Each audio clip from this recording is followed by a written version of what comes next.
Good morning and welcome. My name is Mark Johaningsmeir. I'm a member of the UU Fellowship of San Miguel de Allende. I'm also a United Methodist minister, retired. There are a number of people who are part of this fellowship who have, I might say, dual citizenship, affiliation with more than one religious community. But on behalf of this fellowship, I want to say to you, welcome. We're delighted to have people joining us via Zoom. We're delighted to have each of you together here in the Aldea. I welcome each of you regardless of where you call home, regardless of your religious tradition, or if you check the box that says none of the above. Whoever you are, whoever you love, we are delighted that you are among us today. Today, the theme is This I Believe. We have 3 members of the fellowship who are going to share their responses to this theme. That's Hugh Tomlinson, Judith Jenya, and Joan Wolf. Now I invite you to take a look in your order of service. You can find that on our website or in the printed service folder. And there you'll find news of our fellowship and our activities and information about membership. I have a request, and that is that you turn off any and all of your noisemakers. Thank you. Now, I'd like to acknowledge our newest member. His name is Bob Wonder. He lives in Dover, New Hampshire. These days, he participates with the fellowship via Zoom. He's been here to San Miguel 5 times, and he hopes someday to move here. Bob is married. Bob has 2 Australian shepherds. He's into tennis, biking, racquetball, his dogs, and cooking. Bob is a lawyer.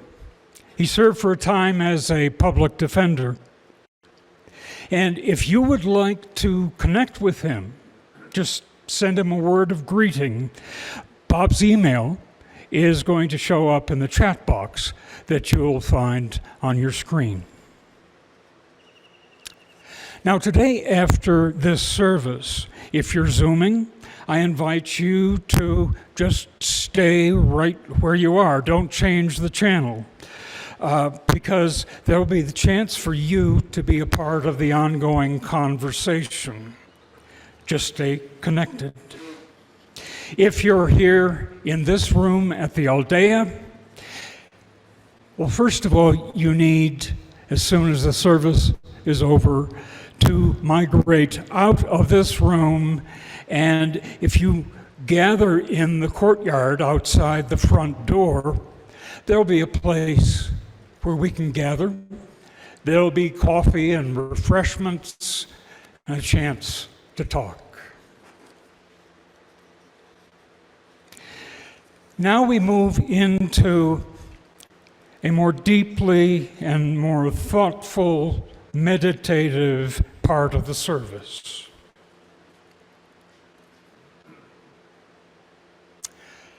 Gentle me, Holy One, into an unclenched moment.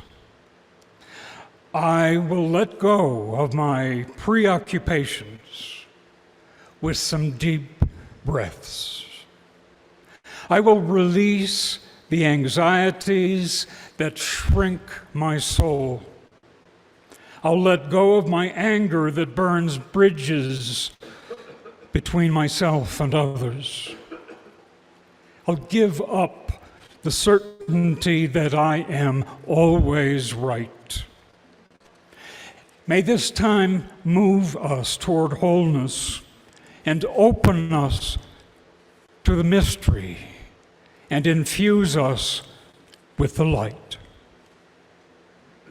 One of the traditions we have in Unitarian Universalist services is the lighting of a candle sheltered in a chalice.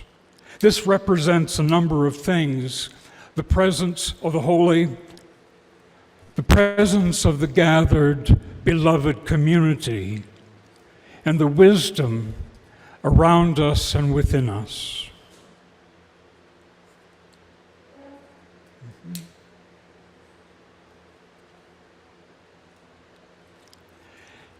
I invite you now to stand, if you're able, and join in singing "Here We Have Gathered." The words will appear on your screen or in the hymnal that you have.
Everyone.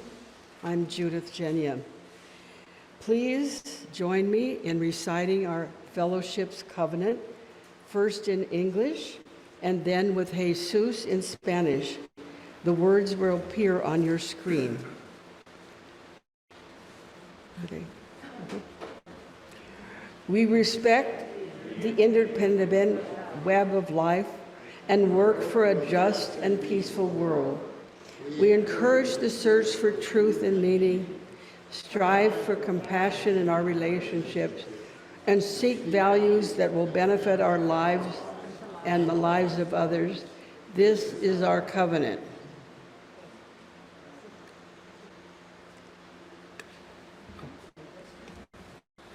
Can you use that one?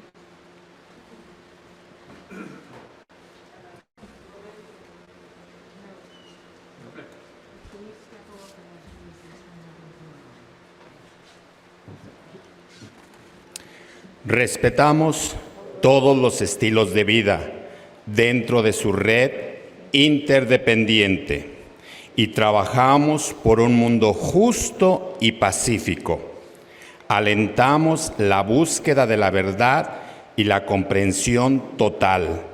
Nos esforzamos por mantener compasión en nuestras relaciones y buscamos valores que beneficien nuestras vidas y las vidas de los demás.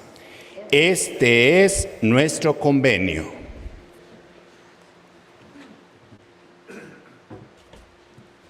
And now please welcome Hugh Tomlinson, who will share his reflections.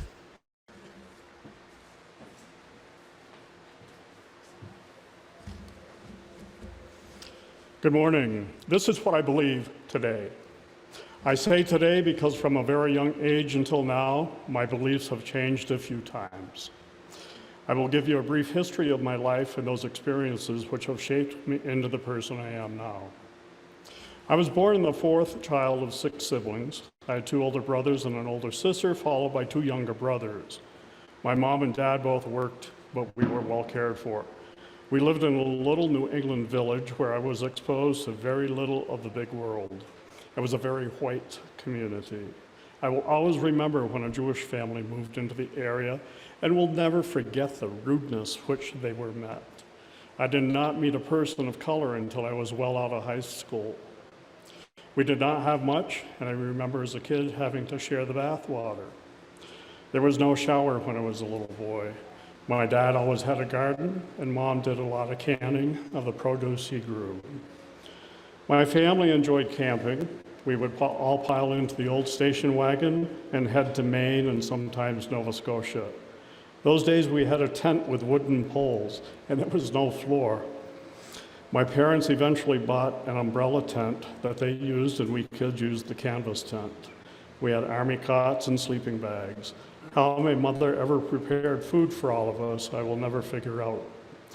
She also had a young one in diapers, and they were diapers, not throwaways. Somehow she did it all, washed and dried diapers, made breakfast, lunch, and dinner.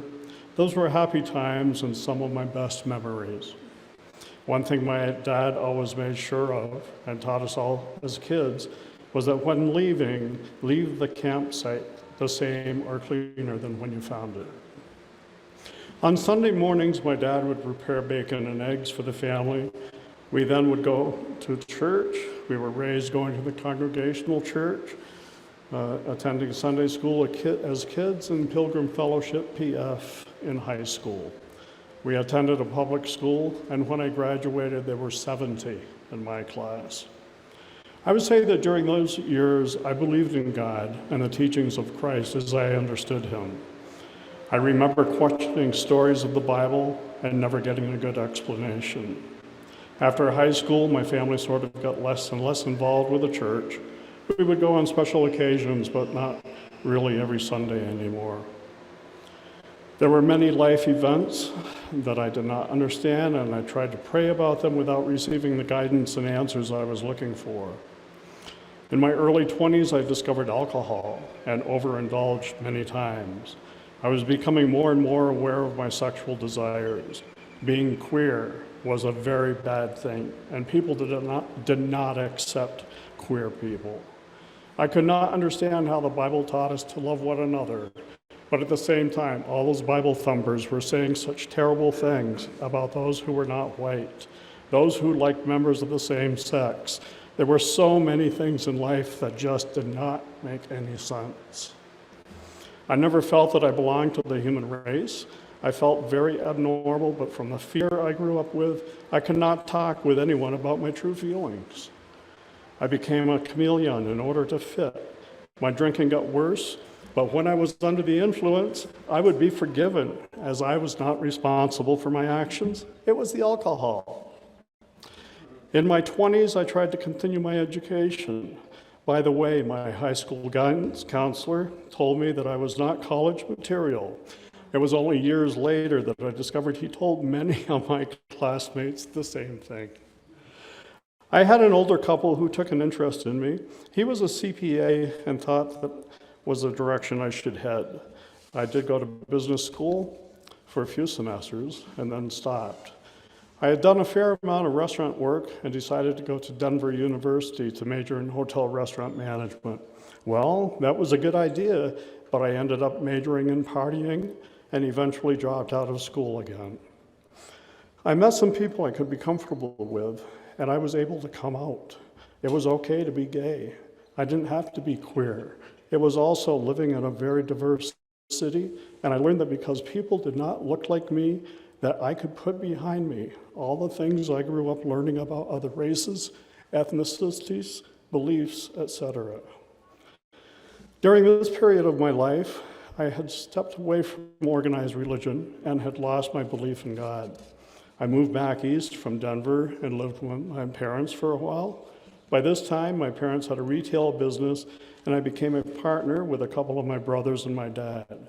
My drinking was ongoing every day, and I had reached the point that I could not have just one. There were so many things I did not understand.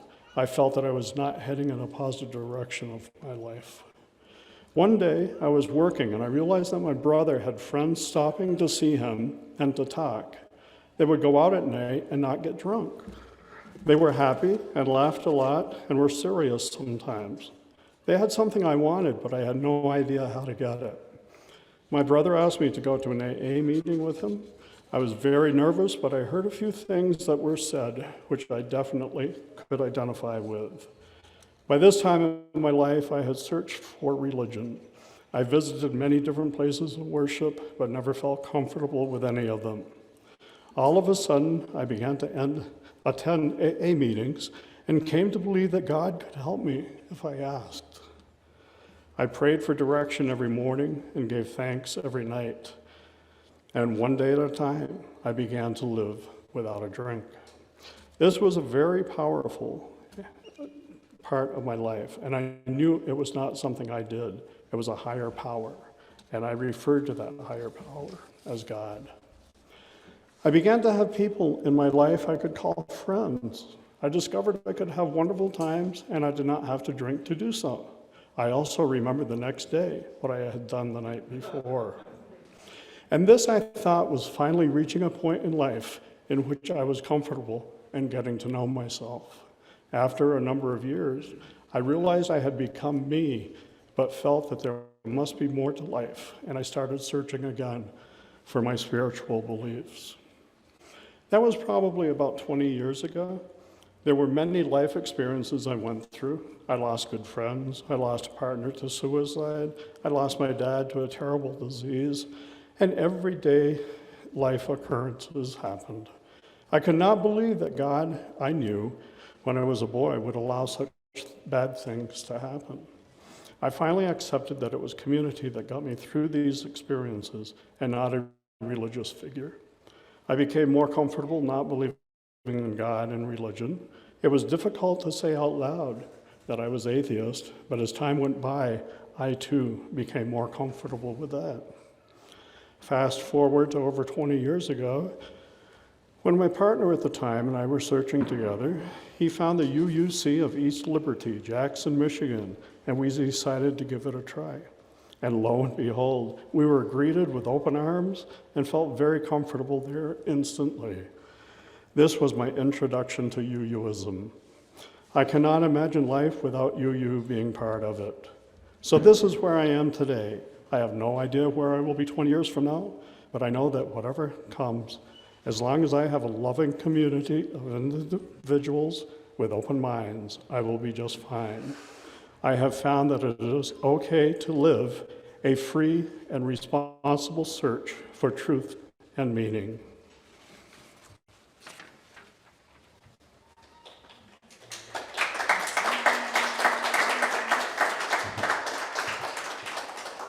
Good morning, I'm Jürgen Allers, and I'm a happy camper within the Sunday Service Committee, along with the wonderful people who have planned this Sunday service today and many of our services.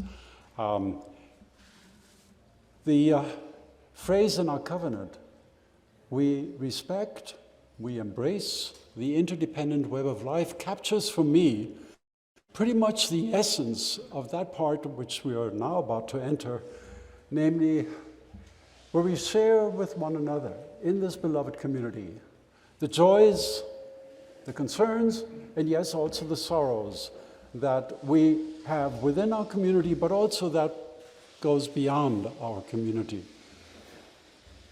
And Hugh will assist me in lighting the candles of our respective joys and concerns. When I look above me, I see clouds that they look like clouds drifting in the sky, and they're white clouds, which is a good sign. And even though the rest may be gray, with good imagination, we can imagine that it's blue, that in this rather world-weary place that our time shows, we will see signs, particularly in this sense of beloved community, signs of hope, signs that will give us resilience, signs that will give us strength. So the first candle we will light is a candle, I think, of joy. It comes from Judy Rosenthal. She just tells us and reminds us that currently at the Biblioteca Publica, there is an exhibition of books that are in many states in the US banned. These are books that deal with human sexuality, the LGBT community, and other books that might be threatening people. So we light that candle that we can definitely interpret as one of joy. This week, we all have heard very tragic statistic of having reached 1 million human lives that have been lost to the horrible pandemic that has been plaguing us for now well over 2 years. This is not just a statistic. These are human lives that have been lost by parents, by mothers, fathers, brothers, sisters, lovers, partners, children. So it goes way beyond 1 million people. And the surge doesn't seem to end. There's a new variant emerging as we speak. So we light this candle of profound concern. We've also just heard in North Korea, that the beloved leader, or whatever he's called, has announced that the greatest crisis since the origin of North Korea is besetting that country with an incredible surge of COVID. They have no vaccines. And we cannot imagine what will happen to that society. So our thoughts are with the people of North Korea.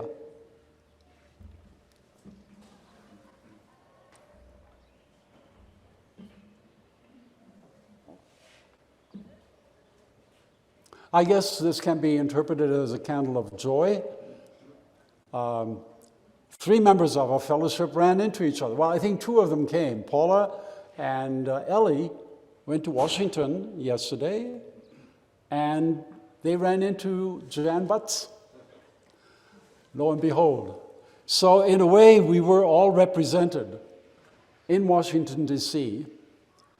in a profound expression of what is happening to, in this case, women's rights, but it goes beyond women's rights. It goes into the whole issue of human democracy at the leaked report of the Supreme Court's decision. So we light a candle of profound concern that was registered throughout many cities in the United States about this impending decision and what some of the consequences of that will be.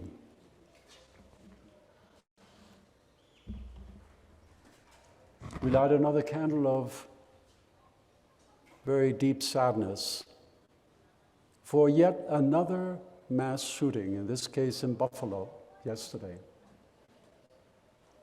And we wonder, will there be no end to the violence that people have, motivated by hate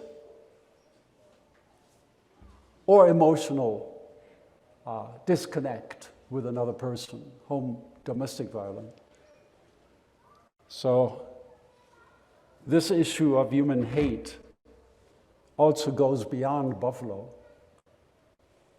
It's prevalent in so many places. As you know, as you have heard, a journalist of Al Jazeera was killed allegedly by Israeli police in a skirmish where this journalist was simply reporting facts. So I have a concern for all the journalists who have the courage to be in conflict, in situations of conflict, whose lives are in jeopardy. So I'm asking now, do any of you have any joys or concerns? If not, we'll move on. I have a joy Okay. with peace, multilingually, paz, salam, shalom, pacificamos, mir, fried and bread. For the eclipse occurring for the next, helps us guide through the way of the energies of nature and ecology and environment and sustainable being. Thank you, Kirsten. I know that your heart is there, and we join you in that concern. Thank you. Well, I have a joy. I think we're in the month of May. I personally have 3, I think actually 4 significant people in my life who have a birthday in this month. So we will light a candle of joy for those who were born in this wonderful month of May, with spring blossoming throughout the world. And finally, well, not finally, because we still have one other candle at the end, but we light this candle, as we do now, every Sunday since February 24th, the invasion of Ukraine, for the continuing suffering that is brought on the Ukrainians. But we must not lose sight of the other suffering that goes on in other parts of the world. I think of the crisis in Yemen, the wars going on in Ethiopia, in Myanmar, in Sri Lanka. Oh, the list goes on and on. You know that there is warfare going on throughout our world. And it is caused by the threat of other people. Self-aggrandizement, self-power, whatever. The other being the enemy. So we light a candle of deep concern for those suffering, certainly in Ukraine. And finally, we light a candle for all the joys and the concerns that have not been expressed, but lie deep, deep within our hearts. So may it be.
And now please welcome UUFSMA member Judith Jenya.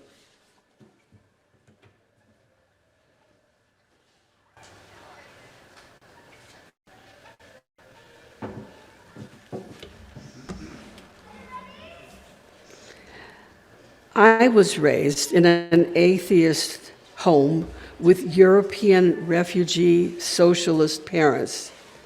Religion of any sort was not allowed in our home. When I asked questions about God or heaven that I learned about from my classmates, I was told that was only for people who didn't think things through thoroughly, not for rational, educated people like us. Although my parents didn't believe in Judaism, we were Jews by our neighbor's definition, if not ours. We lived in a federal housing project from the time I was 2 until 7. My sister and I were frequently the butt of jokes or worse.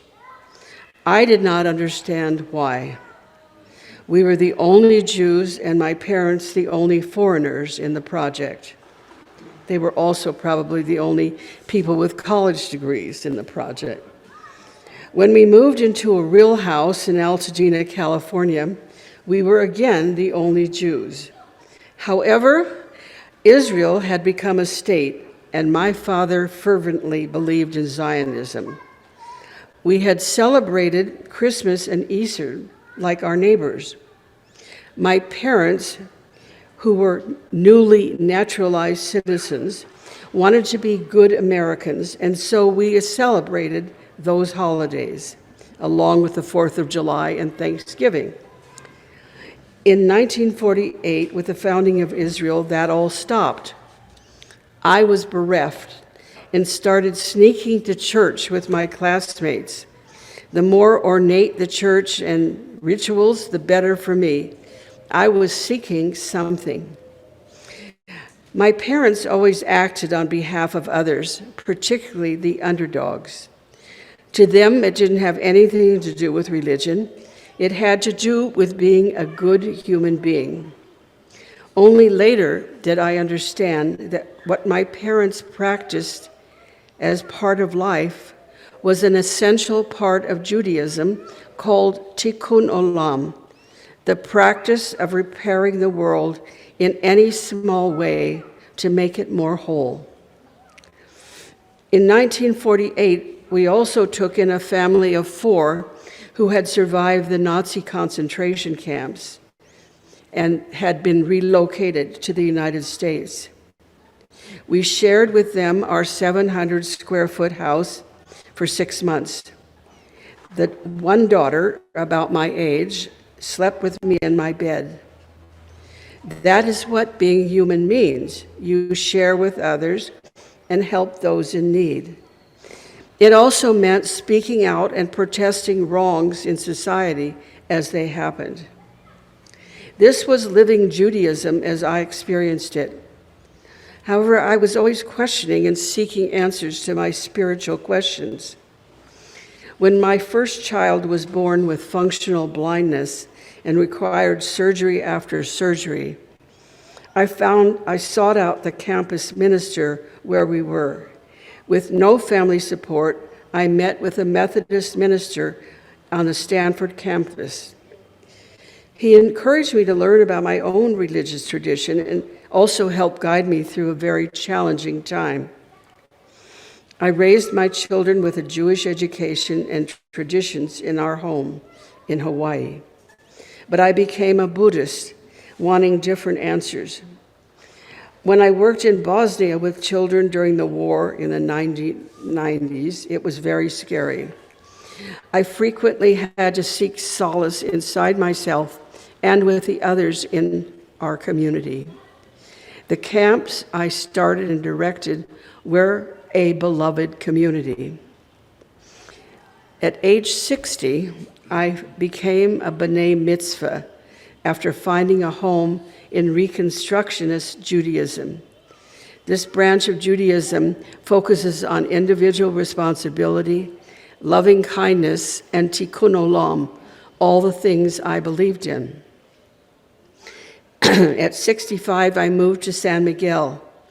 I became a member of the Jewish community here, even leading upbeat Friday night services once a month for several years. But this was not my beloved community.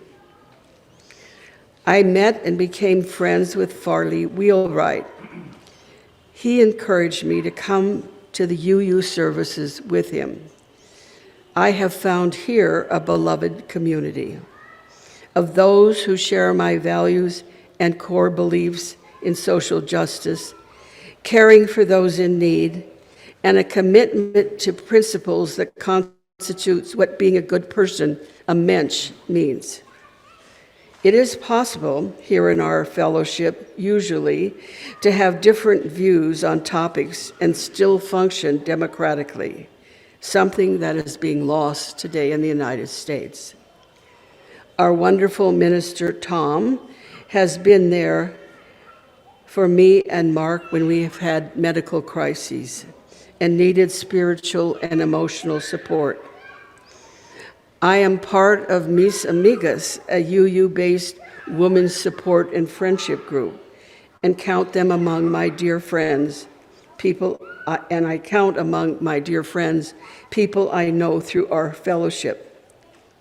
Combining tenets of Judaism, Buddhism, and UUism, these are my core beliefs: kindness, beloved community, tikkun olam, and respect for all. Thank you.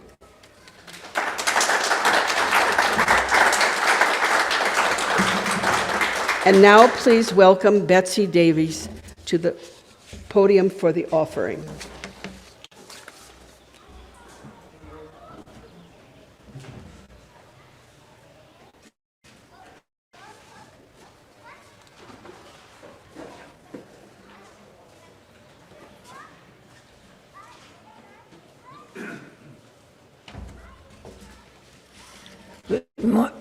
Good morning. It's a privilege to spend a few minutes with you and tell you a little bit about Niños con Autismo and the good news about this life-saving nonprofit we have supported for several years. First of all, let's look at a very brief video by the director, Sabrina Vergara. Her enthusiasm is matched by her credentials. She's the only ADOS II certified person in the Bahia area of Mexico. I'm in a bad place, I can't see it, but I've seen it, so. De terapias y soy neurolingüista. Y en el 2019 crean este centro de terapias. En primer lugar, hacemos una evaluación de cada una de las niñas y niños que llega. Canalizamos si es necesario a otras especialidades. Se hace a partir de un estudio socioeconómico y cada familia paga de acuerdo a sus posibilidades. Y quienes son candidatos acuden aquí al servicio sin ningún costo. En general se hace a partir de donativos. Calculamos que en San Miguel de Allende mínimo debe haber 500 personas dentro del espectro. And that's it. That was brief, wasn't it? The good news that I share with you today is through the efforts of Niños con Autismo during the pandemic, the organization devised ways to continue treatment and, get this, gain 3 times more patients than they had before.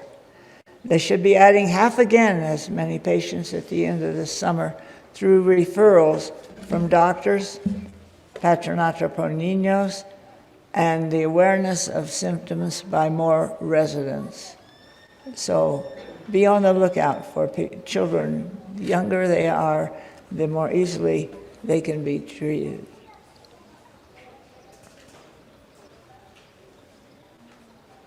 They added a 3rd therapist in January and anticipate adding another one at the end of the summer. This will lead to finding more space for treatments.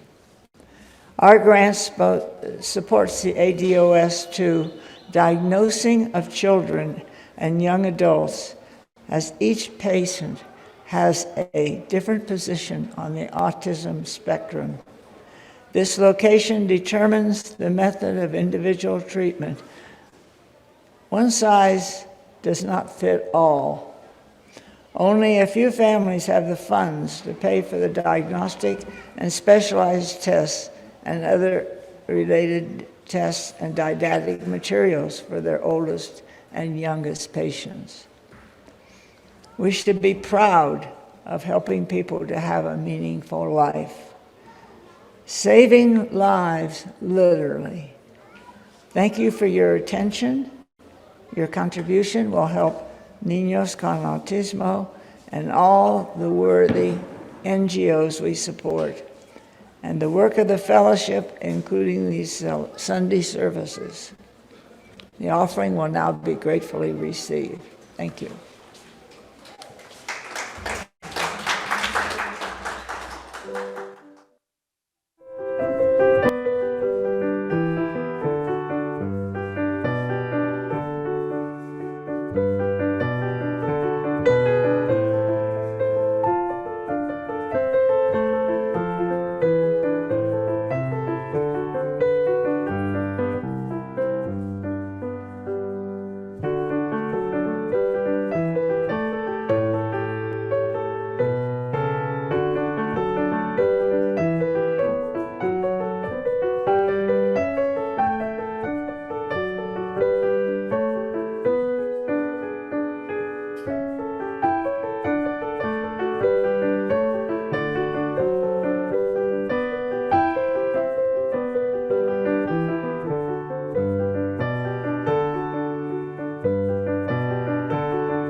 Now please join you and me in a responsive reading by Sophia Linz Vaz called It Matters What We Believe.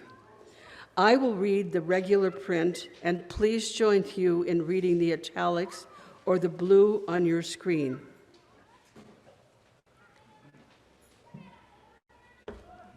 Some beliefs are like walled gardens. They encourage exclusiveness and the feeling of being especially privileged. Other beliefs are expansive and lead the way into wider and deeper sympathies. Some beliefs are like shadows, clouding children's days with fears of unknown calamities. Other beliefs are like sunshine, blessing children with the warmth of happiness. Some beliefs are divisive, separating the saved from the unsaved, friends from enemies.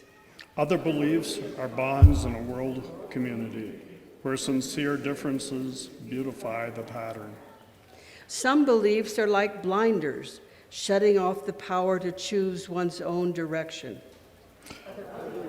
Are like gateways opening wide visas for exploration. Some beliefs weaken a person's selfhood. They blight the growth of resourcefulness. Other beliefs nurture self-confidence and enrich the feeling of personal worth. Some beliefs are rigid. Some beliefs are rigid, like the body of death, impotent in a changing world. Other beliefs are pliable, like the young sapling, ever growing with the upward thrust of life. And now, please welcome Joan Wolf via Zoom, where she's going to say what she believes. Thank you for the opportunity to share what guides my life on this most auspicious day, Vesak. Vesak is celebrated each year on the full moon of May by approximately 500 million people. On this day, 3 historical events are honored. Siddhartha Gautama's birth, which occurred about 2,500 years ago, his enlightenment at age 35, and his death at 80. He was born a prince from the Shakya clan in Lumbini, Nepal, and took the name Buddha, which is Sanskrit for enlightened one, after his experience of awakening. I will come back to Buddha soon, but let me tell you a bit about my journey. I grew up Catholic and attended parochial schools. As a teenager, I began searching for other spiritual paths. I found Paramahansa Yogananda's book, Autobiography of a Yogi, and the door to yoga and meditation was opened. While in my 20s, I began teaching yoga and continued until I took a job with the newly formed Seva Foundation, located in a cabin in the woods 5 miles from my home in Chelsea, Michigan. Seva, which is the Sanskrit word for service, is an international healthcare organization. Several of the founders had lived in the ashram of the Indian saint Neem Karoli Baba and are karma yogis, which is the yoga path to enlightenment through compassionate action. Ram Dass, who was a founding member and lifelong Seva board member, became my primary spiritual teacher. His most famous book, Be Here Now, has been described as a counterculture Bible.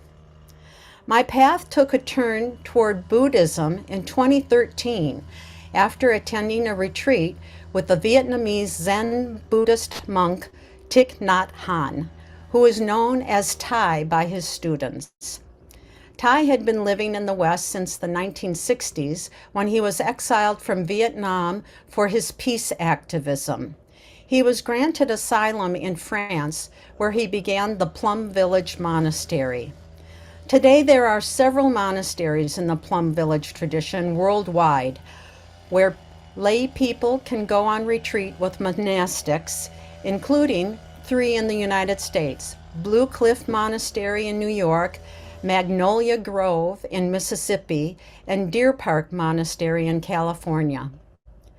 Thai's teaching of Buddhism resonates with me, and I happily accepted the 5 mindfulness trainings at that first retreat. Although it is grounded in a long tradition of Vietnamese Zen, Thai made the Plum Village tradition very relevant to our times.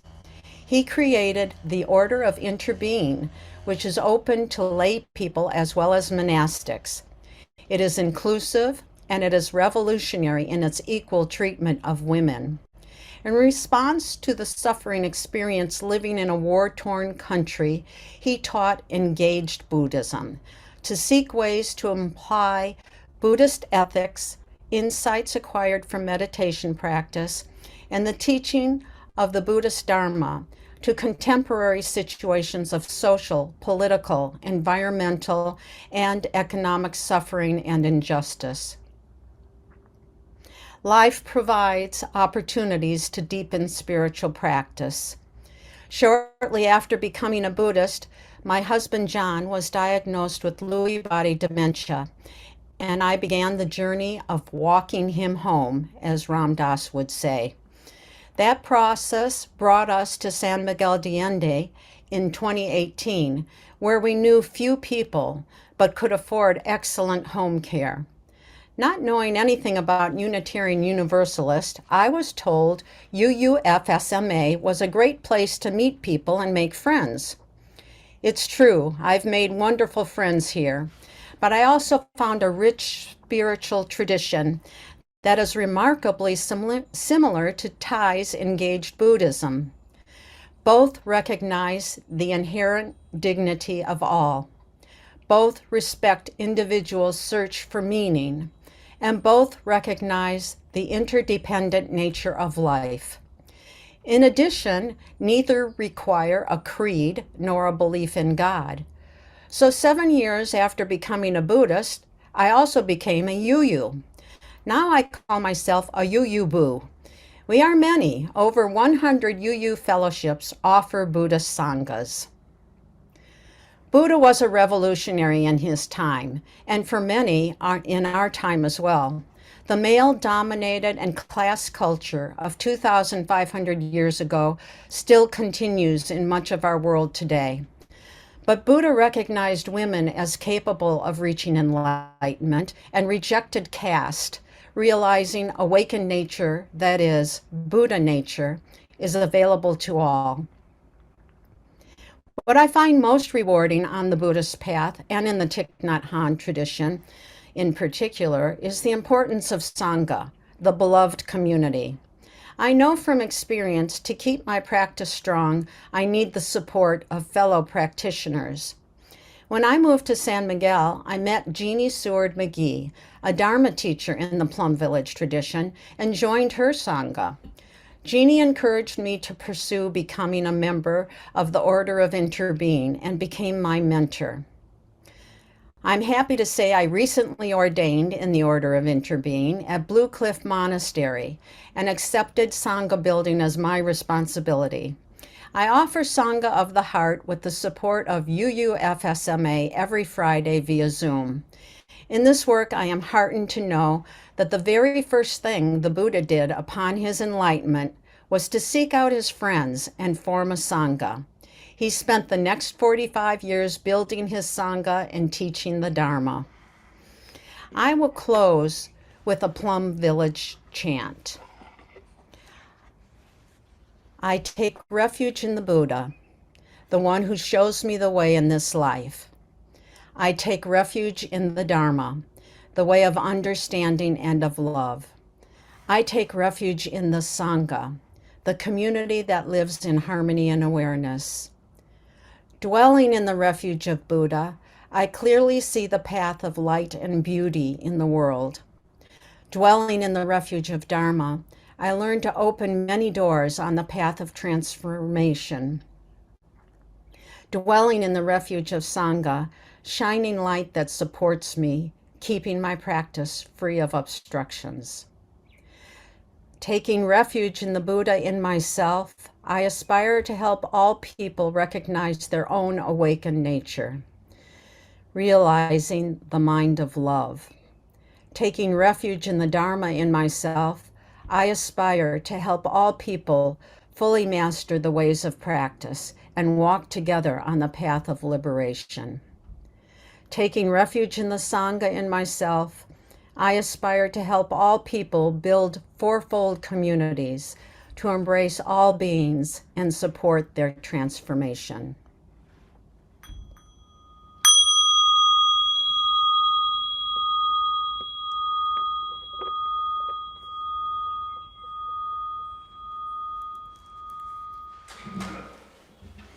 Please join in singing hymn number 175, We Celebrate the Web of Life. Please rise in body or spirit. The words will appear on the screen.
We look into the future.